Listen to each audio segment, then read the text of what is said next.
How you guys doing today? It's Anthony Ganji. Welcome to another episode of Tear Talk, guys. There's another update coming out for the Mark Sanchez incident where he was the aggressor, it seems, and he attacked a driver by the name of Perry Toll. Guys, if you get a chance, please check out my other videos on this because we covered a lot, including how the narrative is being spinned. But right now, I just wanted to show you this video that came out from TMZ. So Mark Sanchez spent about 20 minutes roaming and at times stumbling around downtown Indianapolis before the violent encounter with the alleged victim. And this new video shows nearly all of his activity. TMZ Sports obtained surveillance video tracking the ex-NFL star from 12:05 a.m. when the alleged victim, Perry Toll, pulled up in his service truck to 12:30 a.m. when Sanchez fled the scene, bloodied from stab wounds. So there's the truck of Perry Toll. When Toll arrives, you see him drive south down the alley, where apparently Sanchez was already on the move. When Toll parks, he's out of camera view, so we don't know if they see each other. But 7 minutes later, Sanchez walks north out of the alley, stumbling a bit.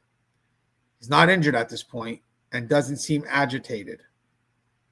Sanchez just looks like he's drunkenly wandering as he exits the alley, strolling down the sidewalk at 12:14 a.m. And about 90 seconds later, he returns walking in the opposite direction. And this is where it gets weird. Sanchez walks towards the alley but doesn't go down it. Instead, he pauses and continues walking very slowly down the street and out of camera view. Nearly 6 minutes later, he comes back and parks himself at the entrance to the alley, simply leaning against a wall for about 2 minutes. This is when a bystander walks past Sanchez and they appear to speak to each other, but there's no physical interaction. Right after that, Sanchez turns and starts walking down the alley towards the loading dock where Toll is parked. At first, he pauses behind a dumpster and then starts jogging towards Toll's location until he's out of camera view.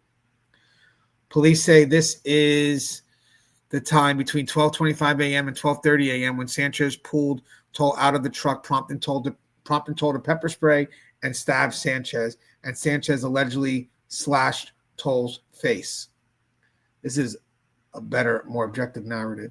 At 12:30 a.m., the Fox Sports analyst is seen running out of the alley at a pretty good clip considering his injuries, and then starts walking when he reaches the street. You can see his bloodstained shirt at this point. 7 minutes later, Indianapolis PD and the fire department fled the area, putting up crime scene tape and heading down the alley to tend to Toll, who eventually at 12:47 a.m. gets wheeled out on a gurney. Sanchez remains hospitalized with his injuries, but he's already been charged with felony battery involving serious bodily injury as well as 3 misdemeanors and faces up to 6 years in prison if convicted. All right, so they say he's still in hospital. I was told he was out. All right, so let's show you the video. Here it is.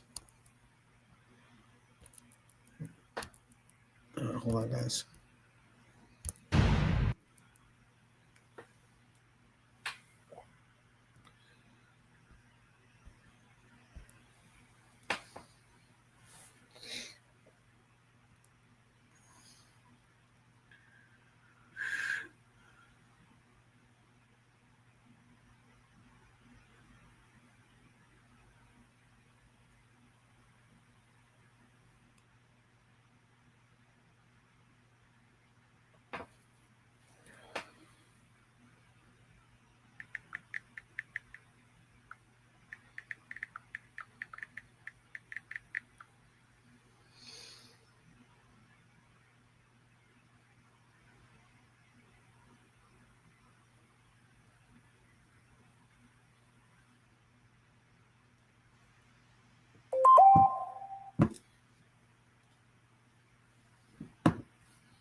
So that's interesting. So, guys, the updates I got with him, I got some updates saying that he was still at the hospital, some saying that he was released already and processed at the jail and then released from the jail. So that's a little bit all over the place. So if you guys know, please update. I mean, at this point here, was he running his wind sprints or was he running to start a fight with somebody?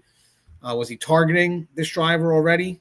You know, has he been to this bar before? Does he know this driver? I mean, there's just going to be so much that's yet to be answered. And I'll guarantee you they're going to want to know who that person was that he spoke to. I'm sure there's something there as well. So I'm sure they're going to be looking at that as well. Maybe that person knows a little more. That would be a good witness. But I mean, do we have premeditation now? But I felt that this article from TMZ was a bit more fair than the articles we've seen in the past. But I would love your thoughts. And as always, guys, stay safe.